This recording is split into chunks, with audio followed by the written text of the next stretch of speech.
today just discussed you as a national security threat and suggested the federal government can take action against, I guess this is on what the president said yesterday. Do you plan to take any steps to shield yourself from aggressive oversight? That could happen, and if so, what are they? So I'll start with the buses. You know, a few years ago, my then Chief of Staff, now Campaign Manager, L. Bisgard Church, and I started a listening tour with transit experts, advocates, and the MTA itself. And it was in a meeting with senior officials at the MTA where someone remarked to me that if you really cared about equity, you would focus first on the buses. And it was a suggestion, and I took it to heart, because what it spoke to is the fact that bus riders are disproportionately working class across these 5 boroughs. There are more than 1 million New Yorkers who ride them every day.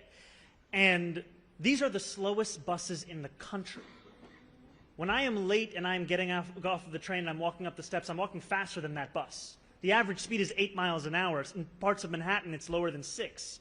And what New Yorkers deserve is a way to get around this city that makes sense.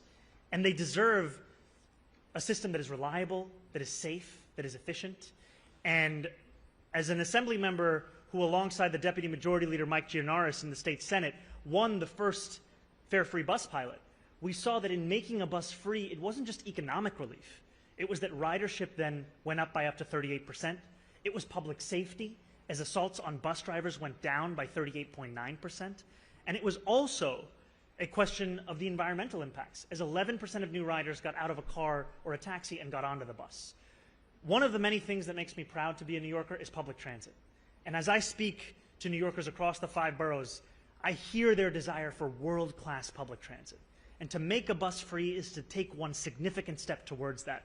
And I'm excited to work with Governor Hochul, who has been laser focused on the question of affordability, and with the MTA in identifying the revenue that will pay for this and in actually bringing it into effect such that every New Yorker can benefit from what we already saw those 5 routes bring about. Yesterday, Donald Trump said that I should be arrested. He said that I should be deported. He said that I should be denaturalized. And he said those things about me, someone who stands to be the first immigrant mayor of this city in generations, someone who would also be the first Muslim and the first South Asian mayor in this city's history. Less so because of who I am, because of where I come from, because of how I look or how I speak, and more so because he wants to distract from what I fight for. I fight for working people. I fight for the very people that have been priced out of this city, and I fight for the same people that he said he was fighting for.